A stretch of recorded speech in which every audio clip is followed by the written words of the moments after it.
1, 2, 3, 4, 5, 6, 7, 8, 9, 10. Thank you po, kuya. Malaking tulong na po ito sa amin. Marami po salamat. Pati ako naiiyak sa'yo eh. Ngayon lang po ako nakawak ng ganito. Oh. Buong buhay ko po. Ngayon lang po ako nakawak ng kalaking pera. Salamat, kuya. Mga kabarangay, may nadaanan kami ditong malalaking bahay at magagara. Kaya samahan niyo ako mga kababayan, kumustahin natin sila.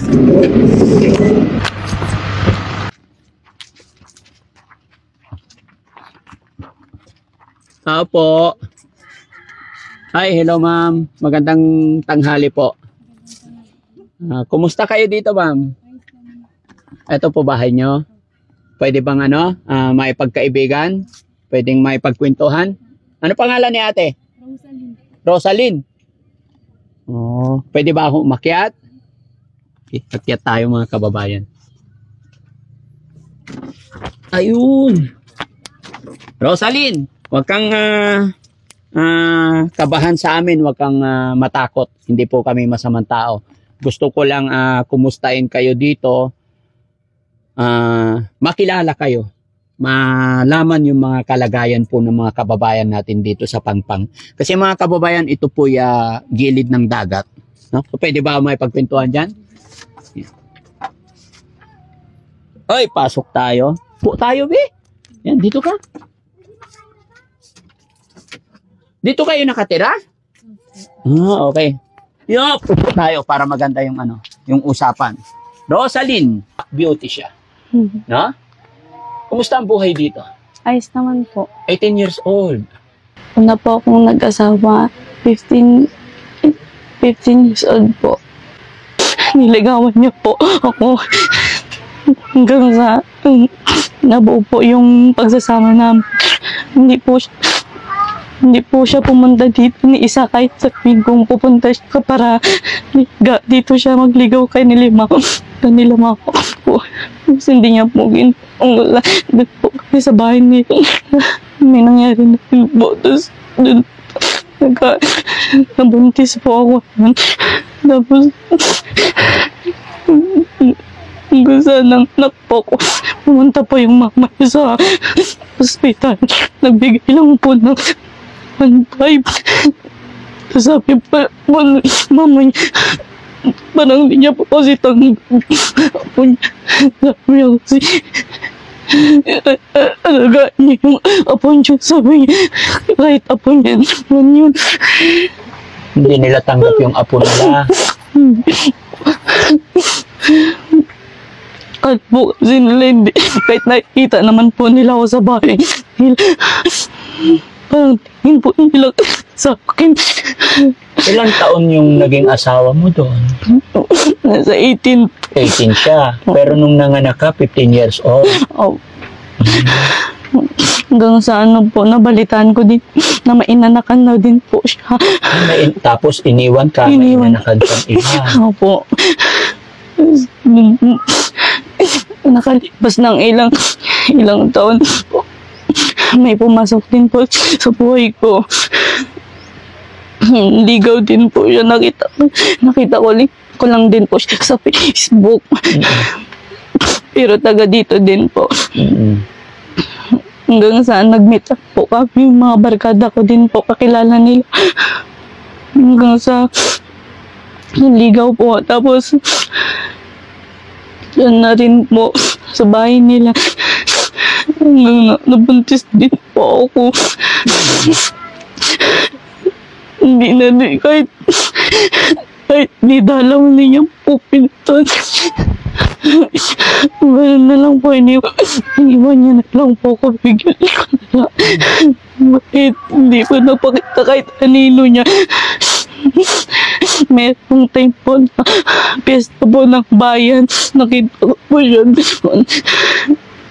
Puntis na po ako, may kasama po siya. Ang laki ng trauma ko po dun kasi akala ko yan na talaga eh. Akala mo siya na sa pangalawa. Opo. Pero hindi pa rin. Hindi pa po. Anong naramdaman mo nung nakita mong hindi pa pala siya seryoso sa'yo? May time na po na gusto ko na din magpapatay nun. Kasi napuntis na din po ako. Napuntis niya po ako time na yun. Sila mama ko lang din po tumutong sa akin. Na-realize ko na dalawa mo na yung anak ko. Hindi na po mag-asawa kahit kailan. Sinabi mo ngayon na hindi ka na mag-aasawa. Nagsisisi. Grabe pagsisisi ko pa na nangyari po sa akin. Kasi hindi pa ako nakinig sa mama ko. Nagsisisi ka na ngayon dahil nakita mo na yung mga anak mo. So, anong plano mo sa buhay mo ngayon? Alagaan ko muna po sila hanggang lumaki. Tapos babalik po sa pag-aaral ko hanggang magtapos ako. Para matulungan po yung mga anak ko. Yung anak mo, 2 years, tsaka 1 years old saka po. 1 year old. Sana maging aral na sa iyo yan, ano? Opo. Dapat hindi ka pumupunta sa bahay ng lalaki. Dito ka lang sa bahay niyo. Pero mga kababayan, pinaka-importante po talaga dito is yung guidance. Yung pagmamahal natin sa ating mga anak. Kung mapapansin nyo sa sinabi, ano anak mo ay pangalan mo? Rosaline. Kung mapapansin nyo po yung sinabi ni Rosaline, nung panahon na pandemic time daw, lagi raw nag-aaway ang kanyang nanay at tatay dito. So ayaw niyang marinig kaya napunta siya sa barkada. So nakita niya yung family, yung parang magandang samahan sa kanyang barkada. Kaya lang, depende po yan kasi mga kababayan sa barkada. May barkadang okay, may barkadang ano. Depende po yan sa pagdadala natin. Pero syempre, bilang mga magulang talaga, responsibilidad natin. Kasi kung iisipin natin mga kababayan, no? Correct me if I'm wrong mga kababayan, sa edad na 15 years old ka nung nanganak ka. So, ibig sabihin, underage ka pa nung time na yun. No? Naging pusok sila nun. No? Anong sabi ng mga magulang mo nung nabuntis ka or nanganak ka ng 15 years old? Pinagalitan po. Pinagsabihan din po. Biro ako naman yung matigas na ulo po. Hindi ko po sinusunod. Iayos ko lang to, anak. O, tapos, nung unang nabuntis ka, pinagsabihan ka nila, pinangaralan ka nila. Opo.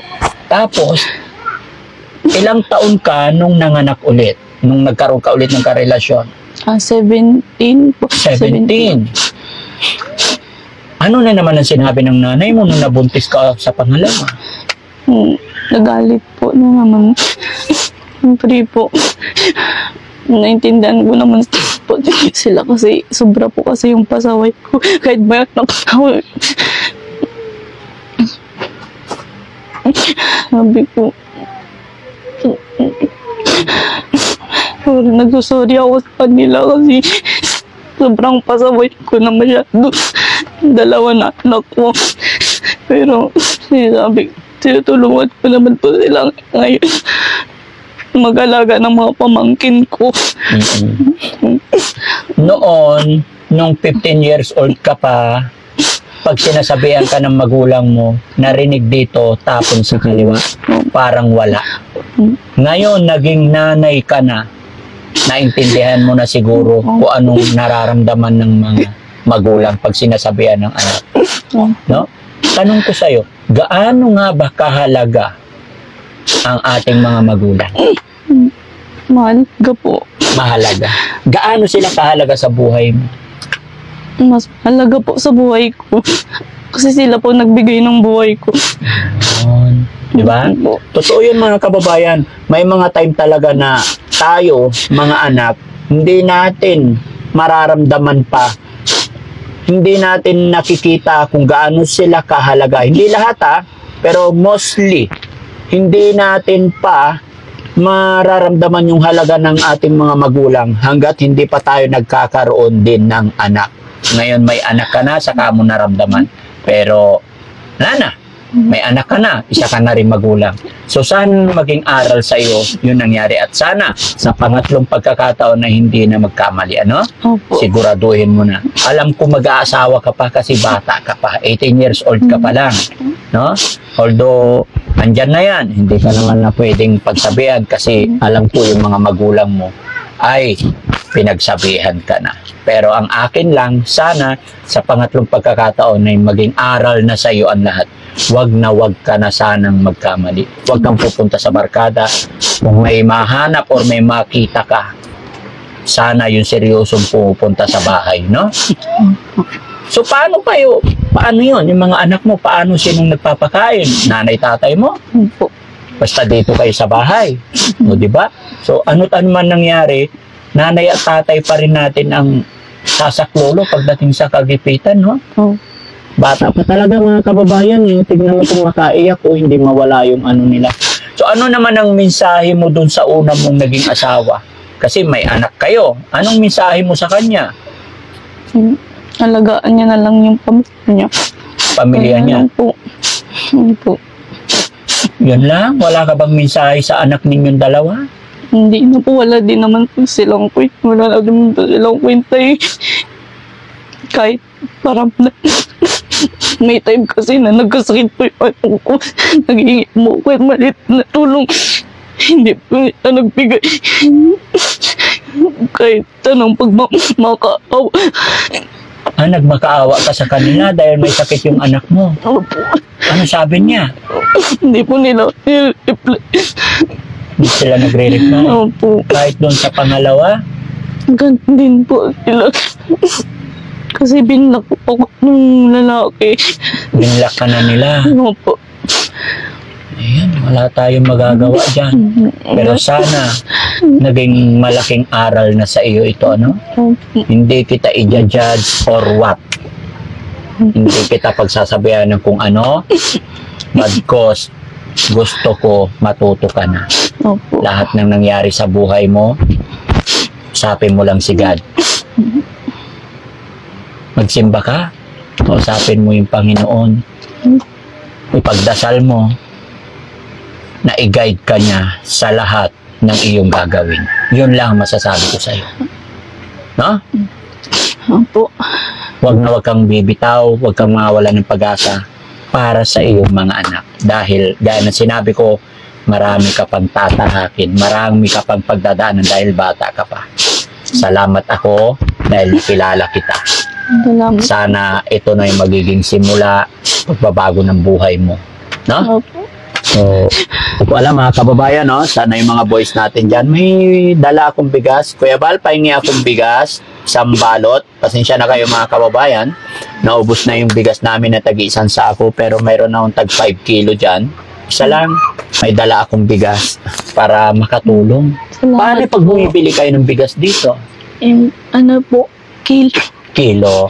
Oh, so, gaano naman kalaki kinikita ng mama at papa mo sa pag-iisda? Minsan po, 600 po. Minsan wala po. So, dito talaga kayo nakatira? Opo. Gaano na kayo katagal nakatira dito? Ano po, mga 20. 20 years na. Opo. Mula nung nagkaisip ka, dito na talaga kayo Opo. So, ilupa nyo naman to? Hindi. Nakitirik lang Sa kayo. gobyerno po. Sa government ito. Pero kung 20 years old, ayan, thank you Kuya Bal. Ay, pasensya ka na, may dala ko 5 kilong bigas. No? Thank you Kasi po. naibigay ko na sa mga senior yung tag-isang sako. Pero bibigyan pa rin kita ng tulong financial para sa mga anak. Nakapag-aral ka din naman. 8. Grade 8 po. Grade 8. Opo. So okay lang, hindi naman basihan kasi, although priority talaga, advance pag napagtapos tayo ng pag-aral. Pero gaya ng sa kahirapan ng buhay mga kababayan, gustuin man nilang mag-aral, walang pag-aral eh. Walang pang-aral. Yung pang-aral, sa pagkain pa nga lang mga kababayan, pambili ng pagkain, hirap na, paano pa matutustusan yung pag-aaral? Kaya masasabi ko, grade 8, hindi na rin masama. Ang importante, madiskarte No. at masipag ka. No? So, bibigyan kita para sa mga anak mo. Pinig kamay mo. No? 1, 2, 3, 4, 5, 6, 7, 8, 9, 10. Thank you po, kuya. Malaking tulong na po ito sa amin. Kasi po, itatay ko pang nilalagnat din, di makatrabaho. Hindi po siya makadagat. Nakikita ko lang po ito sa Facebook eh. Nakikita mo lang sa Facebook. Opo, ngayon ako na po yung nabibigyan. Maraming salamat, kuya. Maraming salamat. Pati ako naiiyak sa'yo eh. Ngayon lang po ako nakawak ng ganito. Oh. Buong buhay ko po. Ngayon lang po ako nakawak ng kalaking pera. Salamat, kuya. Salamat po. Laban lang. Salamat po. Salamat, Pati ako kuya. naiiyak. Malaking tulong na po ito. Salamat po. Salamat po, kuya. Oo. Ha? Sige lang, laban lang. Wala na ako masabi mga kababayan. Wala akong masabi. Naawa ako sa sa buhay nila. Gaano sila kahirap dito. Di ba? Sino talaga yung mahirap, mas lalong naghihirap. Sana makita po ito ng ating mga kababayan, no? Lalo na sa mga mayayaman natin, mga politics dyan.